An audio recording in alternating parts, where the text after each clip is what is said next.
اكتر من حد سألني ازاي انا اتخلصت من السحر. انا كنت قلت ان انا من كام سنة كده، تقريبا من حوالي 4 سنين، كنت مريت بتجربة اللي هو ان انا اتعرضت او ظنيت ان انا اتعرضت لتجربة سحر، وحصل معايا مشاكل كتير وابتلاءات كتير. ممكن عرفت دوت من بعض اعراض او حاجات حصلت لي. فخليني ادخل في الموضوع على طول، ازاي انا اتخلصت من ده. طيب، خلينا نقسم الموضوع جزئين. اغلب الناس اول ما هيجي على بالها سؤال زي ده، فهو هيجي على بالها هل رحتي لراقي، ولا انت قلتي لنفسك رقية شرعية، ولا سمعتيها، ولا ايه اللي انت عملتيه بالظبط، وهل مثلا عرفتي مثلا مكان السحر فطلعتيه، ولا عملتي ايه عشان تتخلصي من حاجة زي دي. انا من اكتر الحاجات اللي هي ساعدتني ودي من المفاهيم اللي هي اتغيرت عن السحر عندي وفرقت معايا كتير، وهو نظرتي للحدث ده بحد ذاته. يعني ايه نظرتي للحدث ده؟ يعني كتير من الناس اللي مصابين بالابتلاء ده مشكلتهم ان هم بيشوفوا ان السحر ده حاجة كبيرة، ان السحر ده هو اصلا يعني ايه السحر اصلا؟ سحر يعني في ساحر، في حد عمل لك عمل، والعمل ده موكل او في جن موكل، فالجن ده بيعمل لك حاجات او مشاكل او حاجات او تعطيل في حياتك.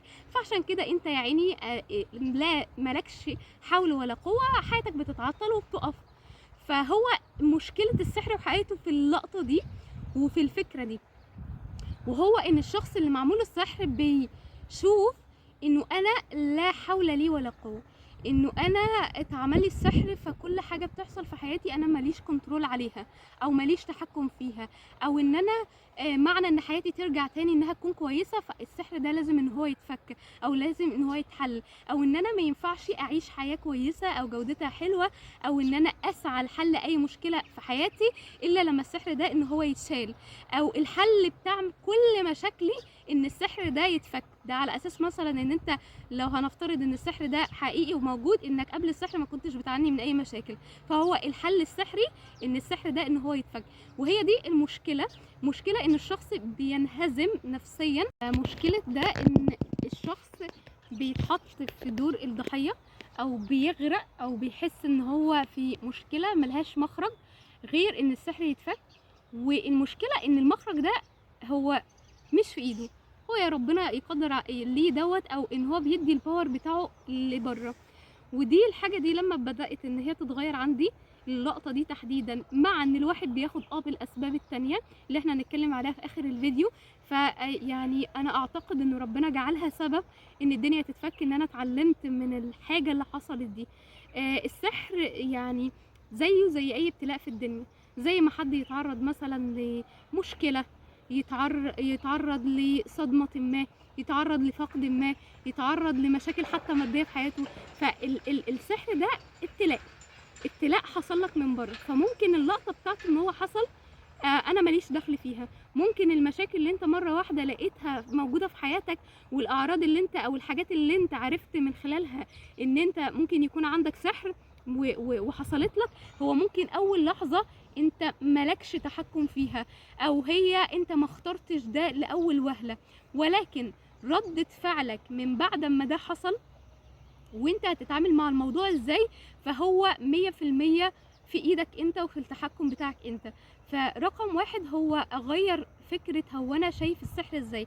هل انا شايف السحر ان ده حاجة وان في ناس بتقعد مسحورة بسنين طويلة، وان انا مش هقدر ان انا اخرج من الحاجة دي، او ان الحاجة دي مش في دايرة التحكم بتاعي، او معرفش ازاي انا ممكن ان انا اخلص منها، او انا بتعامل مع حاجة مجهولة فانا مش عارف ان انا اتعامل معاها ازاي، ولا انا اعتبرتها مشكلة زي ما الناس بتمر بمشاكل، زي ممكن انت مثلا على مستوى الاسره اوريدي بتمر بمشاكل، فانا بتعامل معاها كمشكله وبحلها.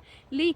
لانه الحاجه المشكله التعب، المرض، روحاني بقى، نفسي، جسدي، هو بيتمكن منك حرفيا لما انت تستسلم ليه. زي مثلا لو ادينا مثال، هو مريض كانسر ممكن 2 من المرضى حد هيتعامل مع المرض بتاعه خلاص هو فعلا حاجه حصلت وهو ما اختارش ان هي تحصل، ولكن انا هعالجها ازاي، هاخد بالاسباب ازاي، مش هوقف حياتي، هقوم هتحرك هكمل. وحد تاني لا انا جالي كانسر، ده المرض الوحش، ده اوحش حاجه في الدنيا، ده اكيد هموت، ده هيحصل لي مش عارفه ايه، هيحصل لي مضاعفات، مش هعرف اكل، اصلا شعري هيقع، اصلا مش عارفه ايه، فيدخل في الدايره دي، فيجي له اكتئاب وما يعرفش ان هو، او بيبقى صعب بالنسبه له ان هو يطلع منها، ويبقى عايش دايما في تأثير او في مشاعر ان هو عنده المرض ده وعنده المشكله دي. هو نفس الشيء السحر. فموضوع السحر اول حاجه انا يعني هنصح بيها ان احنا ابدا اغير نظرتي للابتلاء ده. والابتلاء ده ربنا قدره حصل لحكمه، ولان هو الخير لينا، ولان انت هتتعلم منه حاجات. انا لما مريت بالتجربه دي او بعد اما طلعت منها، لما بصيت في حياتي في الفتره دي، حياتي ما كانتش واقفه، ده الحقيقه، وحياتي كان فيها نعم، وحياتي كان فيها لحظات برضو كويسه، رغم ان انا كنت مركزه على اللحظات السيئه او الحاجات المشاعر السيئه الكتير. فالفتره دي برضو اكتشفت ان انا انجزت فيها حاجات، رغم ان كان في تعطيلات في حاجات انا وقتها كنت مركزه على التعطيلات او على المشاكل دي ومديها التركيز الاكبر. فكل حد لو حد بيمر او بيعتقد ان هو بيمر بمشكله زي دي، لو بدا ان هو يبص لحياته ويركز فيها من ساعه ما بدات المشكله دي عنده، هيلاحظ انه هو عايش، ان رغم الصعوبه رغم الابتلاء هو في حاجات كويسه في حياته، وفي حاجات هو لو بس اداها تركيز هيقدر ان هو يستمتع بيها، وفي نعم وفي حاجات كويسه بالفعل موجوده في حياته. فالشاهد من الكلام، السحر مش بيوقف حياه ولا حاجه، حتى لو حصل مشاكل بيحصل مشاكل بس عشان نتعلم منها. فده رقم واحد. رقم 2 بقى ان انا ابدا اخد بالاسباب. ايه هو الاسباب؟ انه السحر مذكور في القران والعلاج موجود في القران، فما هياش حاجه مبهمه ولا حاجه غريبه، ولا انا لازم اروح لمليون راقي ولا الراقي الفلاني، ولا لازم تروح مش عارفه ايه. وفي ناس للاسف هي بتجاوب على السؤال ده في الامتحان بتاعها غلط، وبتلجأ لناس اصلا يعني بيستعينوا بالجن، وده حرام وكفر وشرك. ف يعني اجتهد ان انت تجاوب السؤال بتاعك دوت صح. فلما هاخد بالاسباب انا باخد باسباب تكون شرعيه وتكون حلال. فالرقيه الشرعيه ديت مهمه جدا، سواء بقى انت هتقولها على نفسك، تقولها لنفسك حتى لو مره واحده في اليوم، سواء ان انت مثلا هتشغلها على اليوتيوب فانت هتسمعها لو مش قادر ان انت تقولها. فديت حاجه مهمه جدا، لانه ربنا مش محتاج ان انت، او ربنا مش يعني القصه مش ان انت مشيت على اي برنامج وقلت الرقيه الشرعيه 500 الف مره في اليوم، ولا مشيت عليها قد ايه. طبعا ان انت تعمل حاجات ده حاجه كويسه، ولكن العبره مش في كده، العبره والاهم اليقين. يعني ايه اليقين؟ يعني ان انا مصدق ان ده ابتلاء وانا هتعلم منه وهو هيمر، وممكن ربنا قادر في ثانيه واحده ان هو يصرف عني ويشيل عني الابتلاء ده. فاليقين مهم جدا. ولما انت بتعمل الخطوات دي، انت يعني انسان لما بيبقى مصدق حاجه وعنده يقين في حاجه، هي بتبدا تترجم عنده في تصرفات. فخلي الاسباب اللي انت بتسعى لها او بتعملها هي مجرد تعبير عن الشعور باليقين ده، وحاجه بتساعدك ان هو يزيد عندك. فاول حاجه زي ما احنا قلنا الرقيه الشرعيه باي شكل من الاشكال المتاحه الميسره، من غير افوره ومن غير اللي هو لا انا لازم اقولها 10 مرات في اليوم، فلو قلتها 8 ولا قلتها 5 لا انا مقصر، انا كده مش هخف من السحر. كل ده يعني عليه اكس كبيره، وكل ده ممكن ياخر شفاء حد من ابتلاء زي ده. حاجه تانية مهمه جدا، انك تكون اصلا يعني الاساسيات في دينك بتحافظ عليها. الشيطان ممكن يتمكن من انسان ازاي؟ يعني ايه يتمكن من انسان؟ مش ان هو هيتحكم فيك، لانه لو هيتحكم فيك كان القلم والحساب اترفع عنك. انت حتى لو في سحر او حسد او ايا يكن انت محاسب، وده دليل ان انت تملك نفسك، وان انت تقدر تاخد قرار وقرارات في حياتك، وان انت تقدر تتحكم في نفسك وفي تصرفاتك وفي افعالك، حتى لو ده كان في تحدي او صعب او وسواس الشيطان كان عالي عليك. فحتى لو الوسواس ده عالي انت مازال تقدر ان انت تتحكم او ان انت تتعامل مع ده. فالاساسيات اللي في الدين اللي هو، ودي عن تجربه، ان انت تحافظ على الصلاه وتحافظ عليها في ميعادها، في الميعاد بتاعها، دي كانت من الحاجات الفارقه جدا بالنسبه لي. من الحاجات اللي فرقت معايا كتير، ويعني انا اعترف ان انا ما التزمتش عليها كتير، ولكن لما التزمت عليها هي كان ليها تأثير رائع جدا ومريح جدا نفسيا. هي سورة البقرة. ممكن ان احنا نقرأها مرة في اليوم. ما قدرتش تقرأها كلها مرة واحدة في اليوم، ممكن انا اقرأها كل 3 ايام. ما قدرتش اعمل ده، ممكن ان انا بس اشغلها جنبي وانا بعمل حاجة، او ممكن حتى وانت نايم تشغل سورة البقرة. فهي فعلا بركة وبتفرق كتير جدا. من اهم واقوى الادوات اللي ممكن تفرق مع حد وفي اوقات صغيره جدا هو الدعاء، وان انا ادعي ويكون عندي يقين وتصديق تام ان ربنا هيصرف عني الابتلاء ده. واهم هو ليه الدعاء مهم قوي كده، غير انه ربنا هيستجيب لك حاجه زي كده او بيستجيب الدعاء. مهم جدا لان مشكله السحر الكبيره هو شعور العجز وشعور اليأس.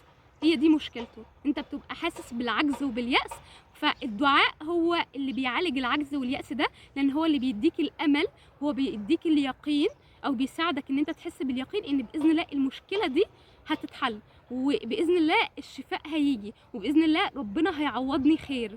فالدعاء من الحاجات القويه جدا. بجانب ده اخد بقى الاسباب ان انا احل مشاكلي. انت بتقول ان بسبب السحر هنفترض، وغالب ظني انه السحر مش هيعمل كل ده وملهوش كل القوة دي، هو ممكن يكون عامل من العوامل، بس الحاجات دي اوريدي كان عندك فيها مشاكل قبل السحر وانت محتاج ان انت تتعامل معاها. عندك مشاكل في الشغل، ابدأ شوف الاسباب وايه الحاجات اللي ممكن ما تكونش واخد بالك منها وتشتغل عليها. عندك مشاكل في العلاقات، ابدأ شوف ايه المشاكل بتاعتك واشتغل عليها.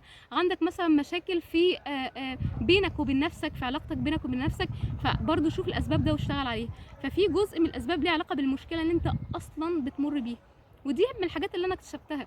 يعني انا مثلا كان من اكتر المشاكل عندي غير الحاجات الظاهريه، كان اكتر حاجه تفرق معايا وهماني هي مشاعري. تمام.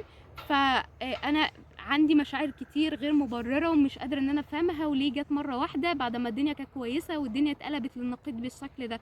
فلما بدات ان انا اركز مع المشكله دي، فكان ليها اسباب. في حاجات ممكن لقيت ان هي ممكن تكون صدمات او مشاكل مريت بيها وانا مش شايفه ان هي مشاكل اصلا، ولا شايفه ان ليها تاثير ولا حاجه، وما حسيتش مشاعرها وقتها، فطلعت لي في الوقت ده عشان ربنا يجعل دوت سبب ان انا ادرس في حاجات ليها علاقه بالصدمات والعلاج الشعوري، فاشتغل على نفسي، فاقدر ان انا اساعد ناس من الطريق ده.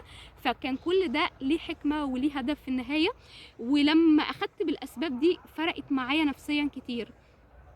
فمجملا غير مفهومك عن السحر، خد بالاسباب والمشروع اللي ربنا قالها، ما تأفورش على نفسك خطة العلاج وتصعبها وتزود من احساس اليأس والعجز عندك. اهم شعور تشتغل عليه هو شعورك بالامل، ما تيأس ولا تعجز ولا تشوفها مشكلة كبيرة ابدا. وان لو فعلا انت عندك مشاكل ابدأ حلها وخد بالاسباب الطبيعية اللي انها تتحل.